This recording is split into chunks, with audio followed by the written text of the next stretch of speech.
Qui donc est à l'initiative de la semaine missionnaire mondiale? Un homme? Non. Une femme, Pauline Jarry.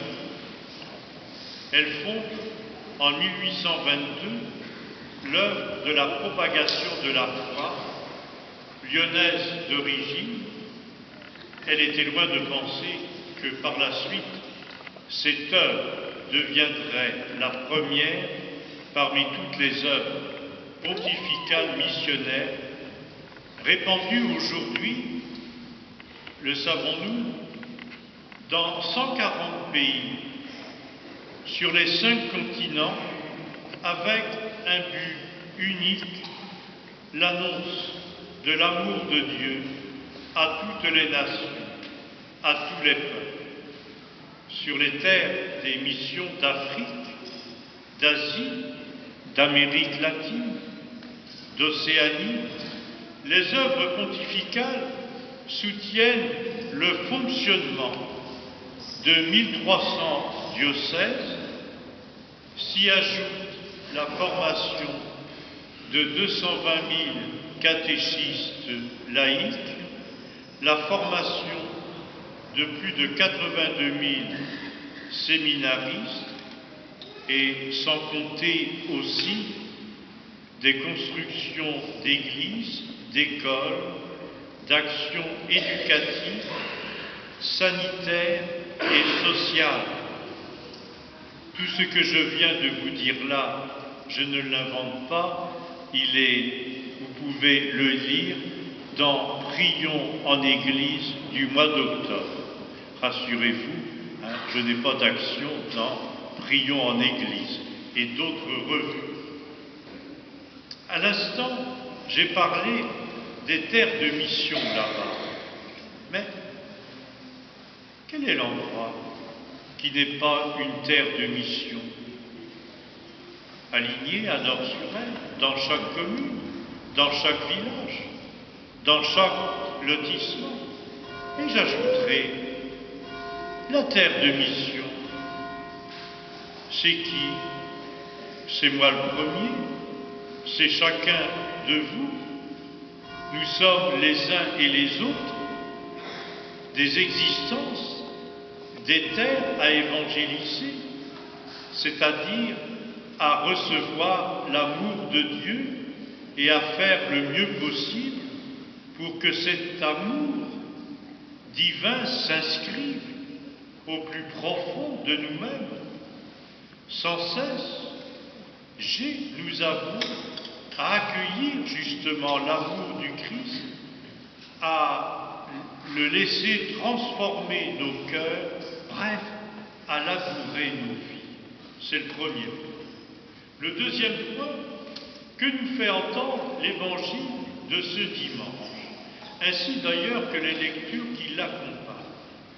Vends ce que tu as et suis-moi, dit Jésus à ce jeune homme riche.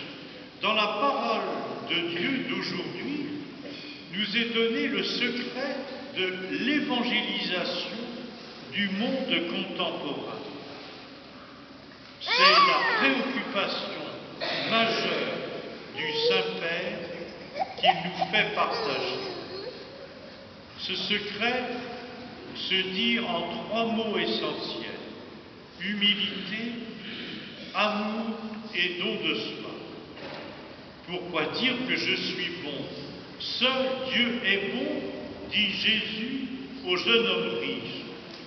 Nous n'avons pas à nous considérer parfaits, mais à faire preuve d'humilité.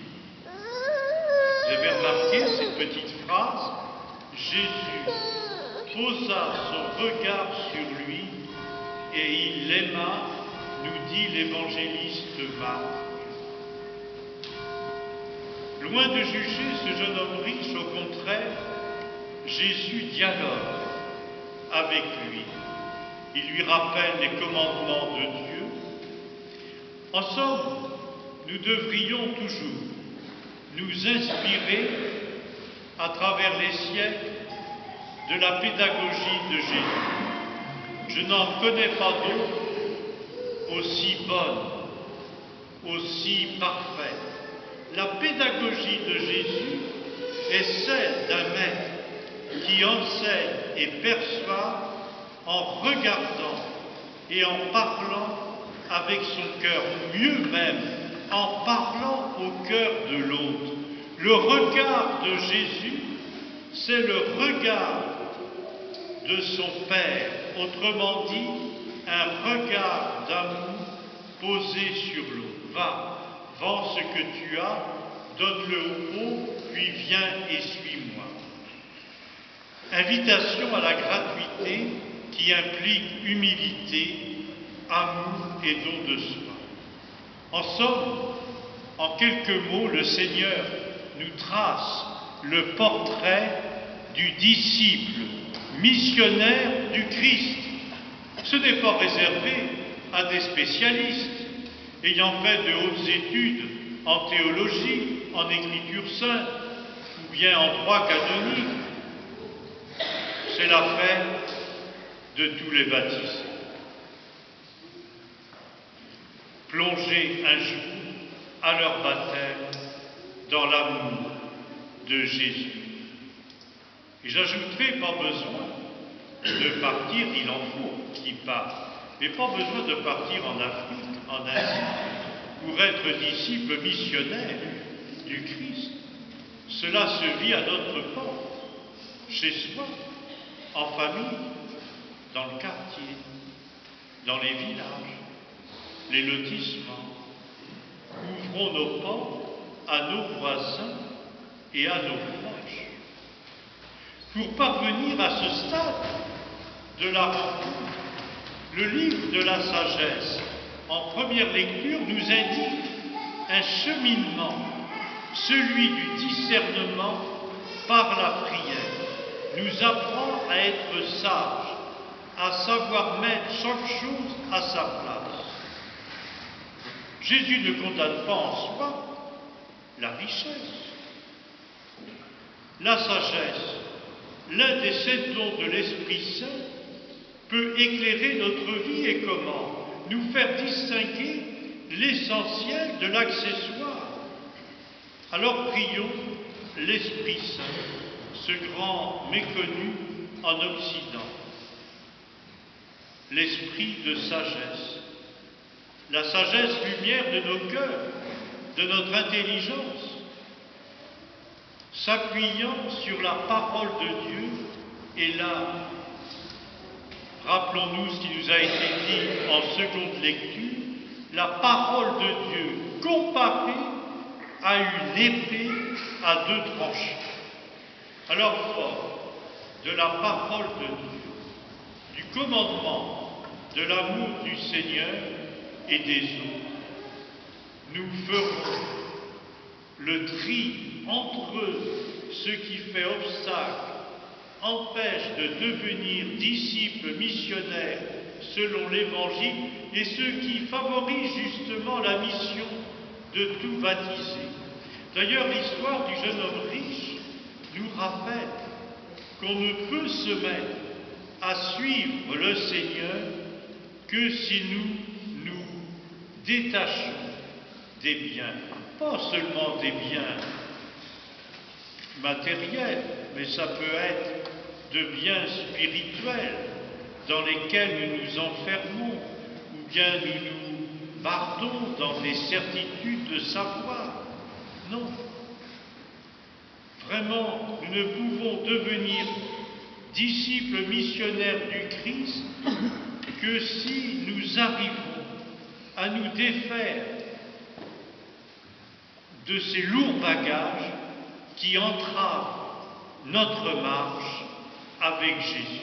Et le troisième point, nous comprenons bien que le disciple missionnaire du Christ est appelé toujours à faire de sa vie d'abord un lieu de dialogue, d'écoute, de communion. On parle beaucoup de cela en ce moment. Mais parfois je crains que plus on en parle, plus on a des difficultés à vivre ces valeurs du dialogue, de l'écoute. D'où la nécessité de mettre au cœur de notre vie de baptisé et l'Eucharistie et le sacrement du pardon. Plus je participe à l'Eucharistie, plus je deviendrai un disciple missionnaire dont la vie devient une action de grâce. Plus je recevrai le sacrement du pardon, plus je deviendrai un disciple missionnaire du Christ, dont la vie est justement sollicitude, compassion, réconciliation, pardon. Alors, frères et sœurs, chers amis, nous serons solides pour rejoindre les forums de la société contemporaine. Y proposer quoi? Y proposer la vie et non la mort, le bien et non le mal, y proposer la paix et non la guerre. Il y a quelques jours, nous avons fêté Saint François d'Assise. Eh bien, prions avec sa prière qu'on lui attribue. Quand domine la haine, que nous annoncions l'amour. Quand blesse l'offense, que nous offrions le pardon. Quand sévit la discorde, que nous bâtissions la paix. Quand s'installe l'erreur, que nous proclamions la vérité. Quand paralyse le doute, que nous réveillions la foi. Quand pèse la détresse, que nous ranimions l'espérance. Quand s'épaississent les ténèbres, que nous apportions la lumière. Quand règne la tristesse, que nous libérions la joie. C'est peut-être cela, et tout cela, le portrait du disciple missionnaire du Christ à imiter avec le soutien et la grâce de la prière personnelle et communautaire comme en ce moment.